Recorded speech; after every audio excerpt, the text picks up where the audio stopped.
Good afternoon, John here. I broke down and bought a non-Bosch tool. I got this little handy little air compressor. It's Milwaukee. They basically got two batteries. I think basically the price was bare tool only, and I got the batteries kind of for free. But it's a pretty slick little unit.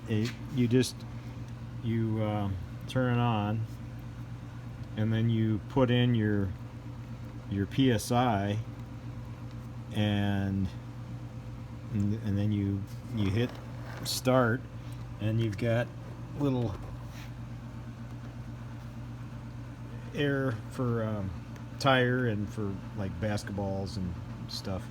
And then when it gets to that desired pressure that you put in, it stops. So it's kind of cool. Yeah, you just put in you just go. I get the light here goofy. You put in. You just go up or down to the pressure, and then it stops when it gets to that desired pressure.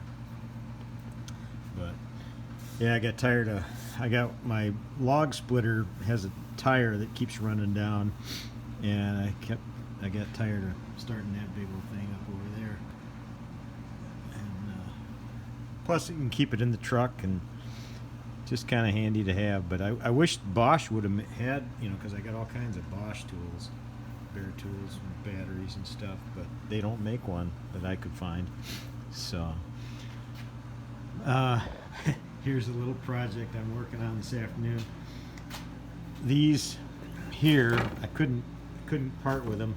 My son and his buddies, when they were growing up, they grabbed these out of the woods.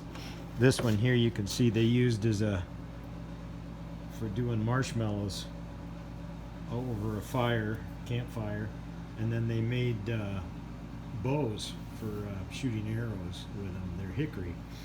So I found this little thin slab of cut off on it's walnut. It's all goofy. I kind of goofed on my my glue up job here, but I'm gonna belt sand that down because this is real thin. I was gonna run it through the planer, but it's real thin. I want to keep it as thick as possible, but it's kind of stained. But it's kind of book matched walnut.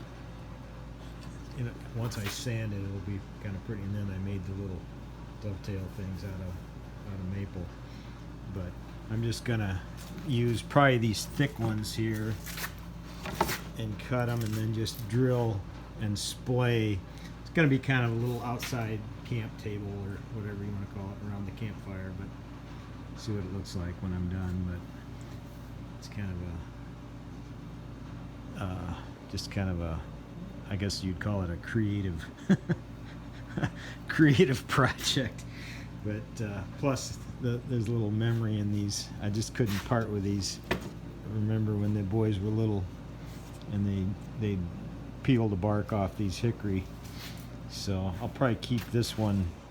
Well, I don't know. I think I've got enough of the thicker ones, and I may have to lash some pieces around it to hold it. But I think if I glue them in on a splay, kind of on an angle, because I'm only going to make it about this tall, like a coffee table height. So see what happens, see what it looks like when I'm done. So all right, you all have a good one.